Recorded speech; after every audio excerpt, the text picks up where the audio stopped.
టాలీవుడ్లో గత కొద్ది గంటలుగా ఈ వార్త జోరుగా హల్చల్ చేస్తోంది. దాదాపు కొన్ని నెలలుగా అక్కినేని నాగార్జున వారసుల వివాహాల మ్యాటర్ మీడియాలో జోరుగా ట్రెండ్ అయింది. ఇప్పటికే చైతు, అఖిల్కు వారి ఫియాన్సీలతో ఎంగేజ్మెంట్లు కూడా పూర్తయ్యాయి.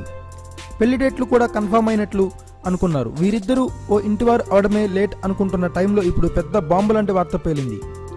చైతు, సమంత పెళ్లి వ్యవహారం ఎలా ఉన్నప్పటికీ అఖిల్తో జీవీకే రెడ్డి మనోరాలి వివాహం డైలమాలో పడినట్లేనని టాక్ బయటకు వచ్చేసింది. ఈ పెళ్లి ఇరు వర్గాల పెద్దల అంగీకారంతో క్యాన్సిల్ అయినట్లే అన్న టాక్ నడుస్తోంది. అఖిల్, విక్రమ్ కుమార్ మూవీ చాలా రోజులుగా అనుకుంటున్నా వచ్చే నెలలో సెట్స్ మీదకు వెళుతున్నట్లు అధికారిక ప్రకటన వచ్చింది. అఖిల్, శ్రియా పెళ్లి క్యాన్సిల్ అవడంతోనే ఈ సినిమా షూటింగ్ స్టార్ట్ అవుతున్నట్లు వార్తలు వస్తున్నాయి. వాస్తవానికి అఖిల్ కన్నా శ్రేయ వయసులో కొంత పెద్దది. అయినా ఇరు కుటుంబాలు పెద్దలు వీరి పెళ్లికి ఓకే చెప్పారు. వీరిద్దరి పెళ్లి క్యాన్సిల్ అవడం వెనుక రకరకాల వార్తలు వస్తున్నాయి.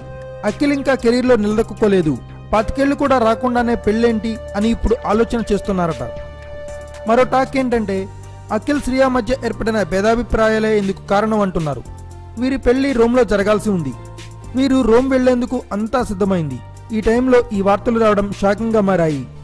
ఏదేమైనా ఇవి రూమర్స్గానే మిగిలిపోతాయా లేదా వీటిలో వాస్తవం ఎంతో తెలియాలంటే మరికొద్ది రోజులు వెయిట్ చేయాలి.